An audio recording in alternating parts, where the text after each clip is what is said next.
Yeah, viewers all over the world. For some of you that are seeing me for the first time, but Ogwu Eze-Ana Ugochi tubelu na Oraifite, ma bikpọ m Akajugo. Abụ m onye isi nchụaja na Ugochi tubelu ọdịnala temple. Anyị na-agba afa miri emi lụkwazị ọrụ mmụọ dị iche iche. Abụkwazị m onye isi nchụaja na ọdịnala Restoration Evangelical Mission, bụrụ onye mgbasa ozi ọdịnala Igbo. Yes, ọ ihe ị kwesịrị ịma. Then, ma we call me a priest, ma ọ bụ an evangelist, answer. My mission is to help people live better life. N'ụbọchị taa, n'oge awa nke eziokwu, ihe ị kwesịrị ịma bụ ihe niile anyị ji maka ebe taata abụrụ Secret Society Money Ritual Part 2. Ọgwụ ego. Gee ntị, ọ bụrụ na ị watch bụ Part 1, jee watch ya Part 2, because anyị chọrọ ka anyị tiwọrọ ya akụ Igbo nsugbe. E nwere ịkpata meseji a ji ada to liberate so many people cannot ignorant.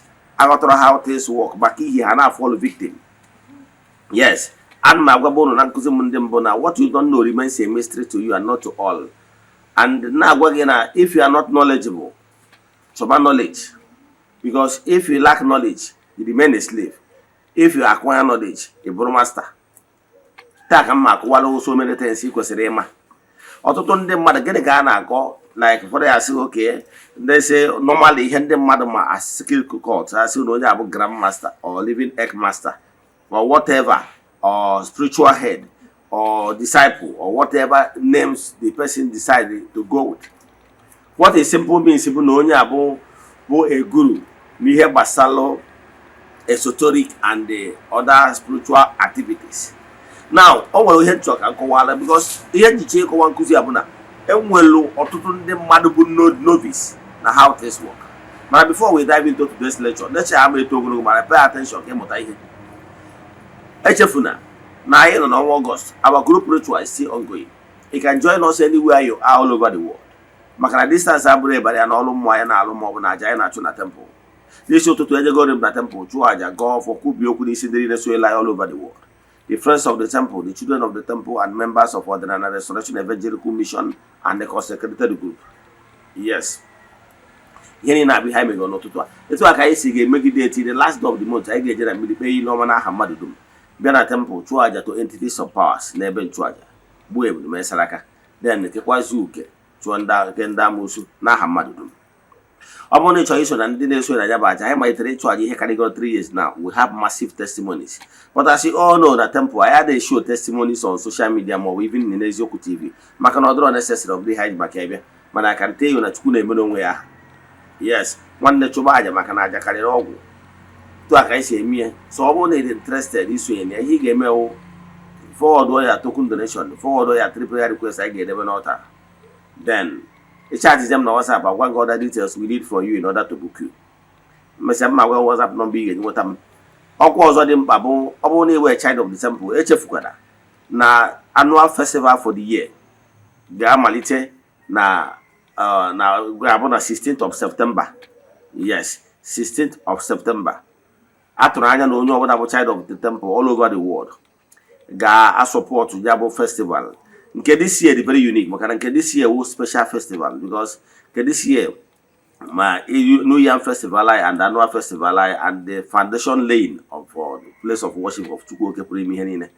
All our fans and the children of the temple are expected to participate now by donating the way they can so towards that such festivals and the project.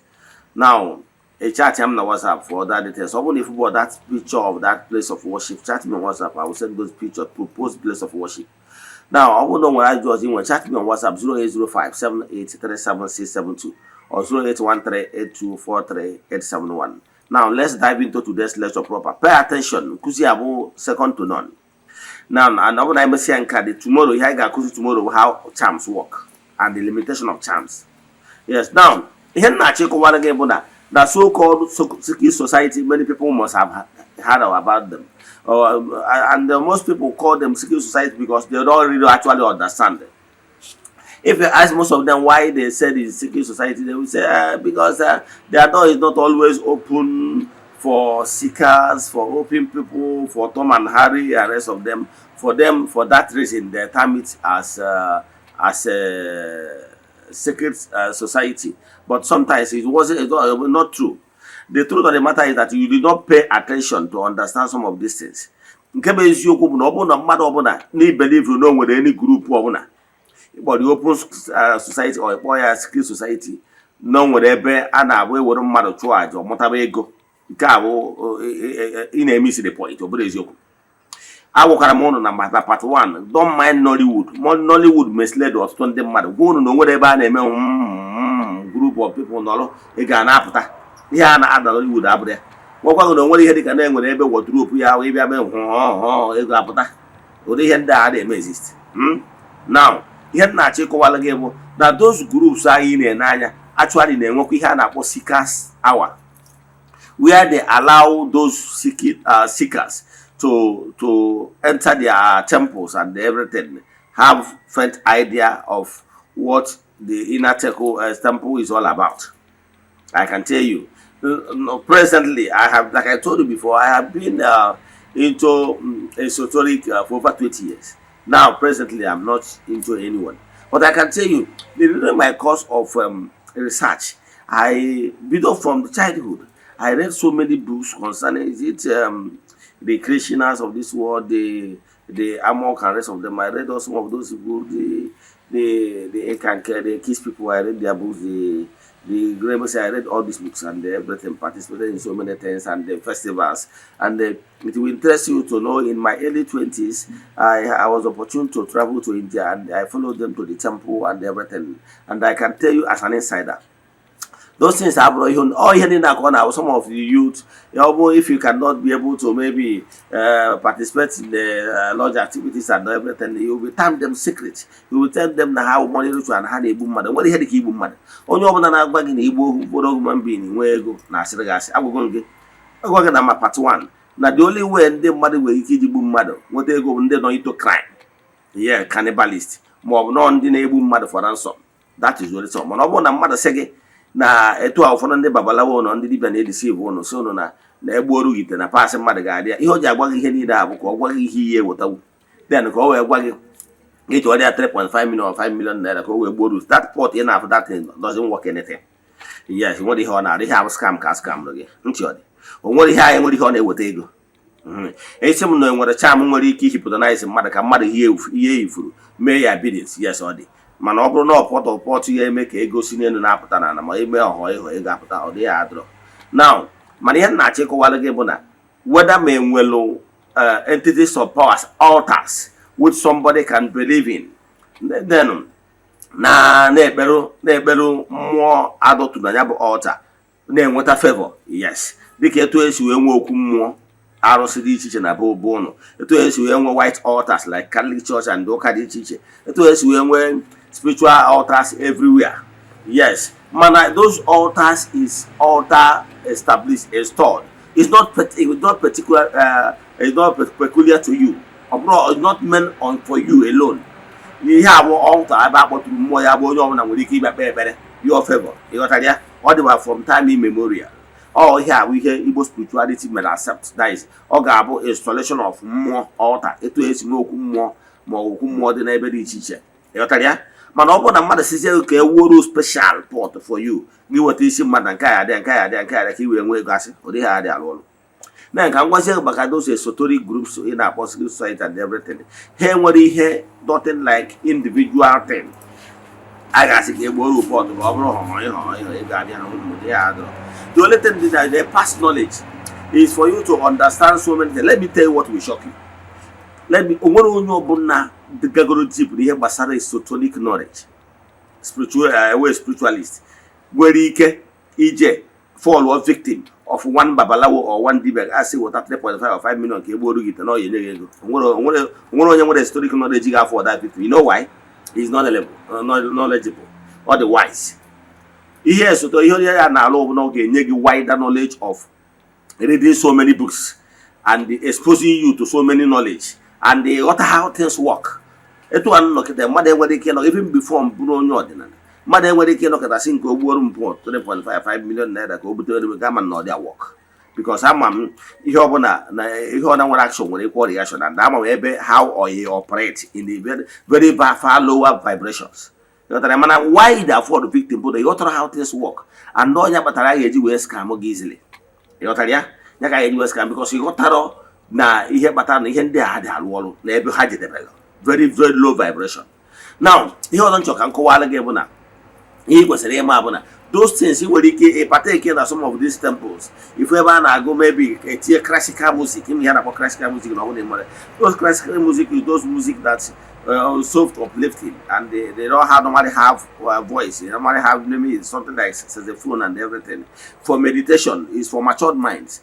Then all they play those things is for you to meditate and have a kind of spiritual exercise and a quiet hour or quiet meditation.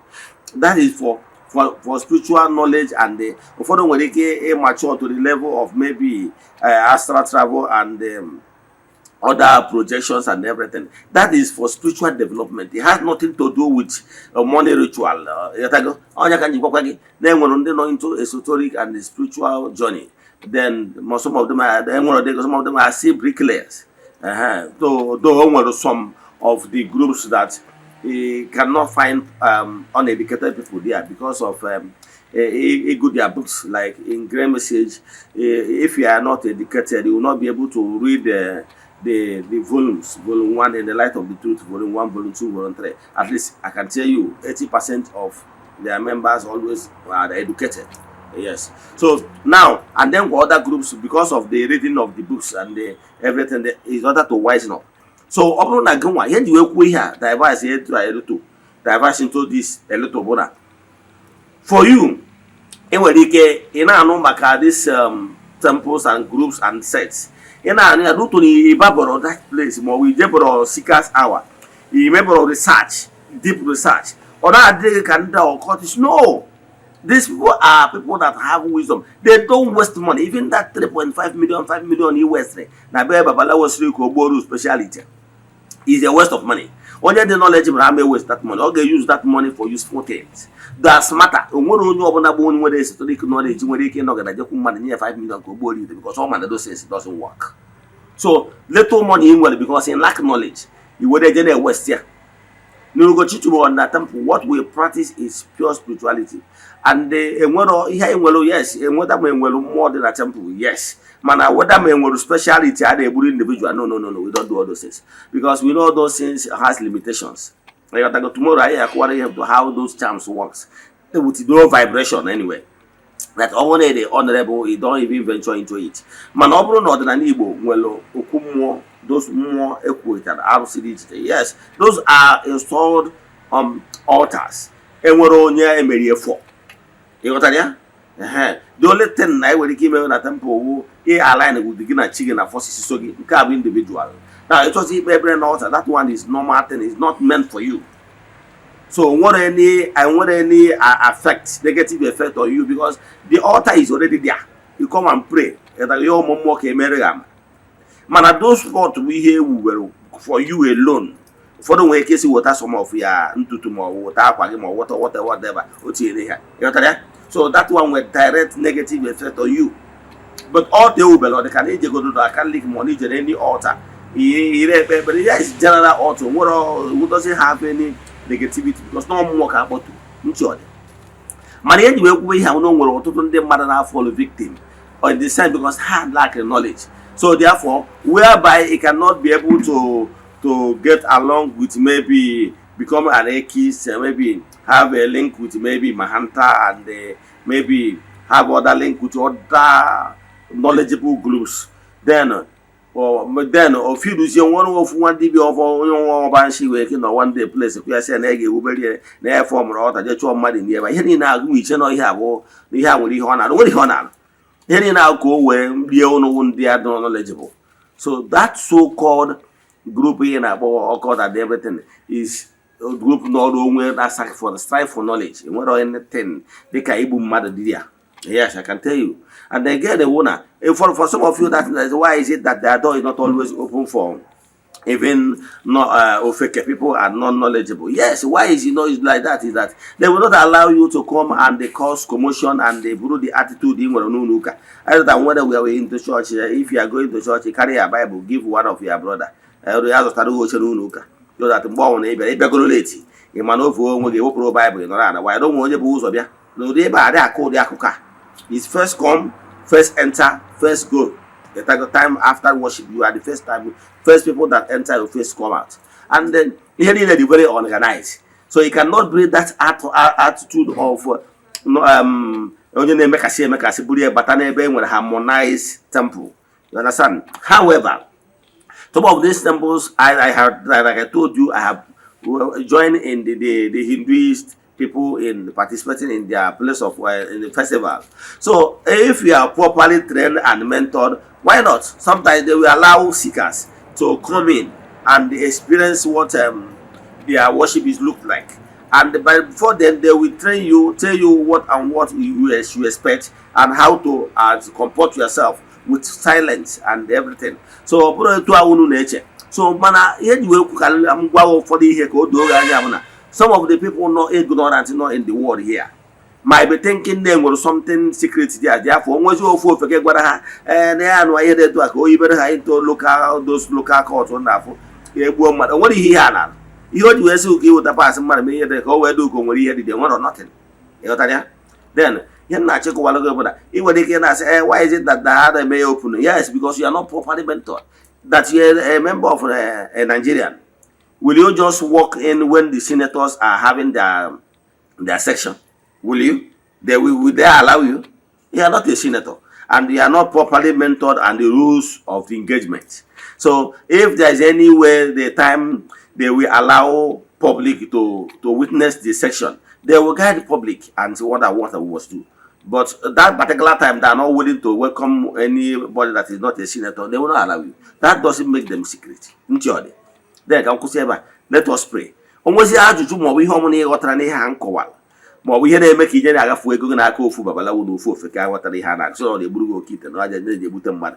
Onwere mmadụ ọbụla etiri ebe nwere ihe ọ na-arụ. Join anyị tomorrow ụbọchị anyị akọwa etu ọgwụ si alụ ụlọ. Let us pray. Ekwere m na Chineke. Ekwere m na ọ dị ihe si n'ime ike nke Chineke na-apụghị isi m ụzọ m ga-esi lụgbuo ya n'ihi na ọ mazuru ihe niile. Obi m siri ike na Chineke emeworo m ya.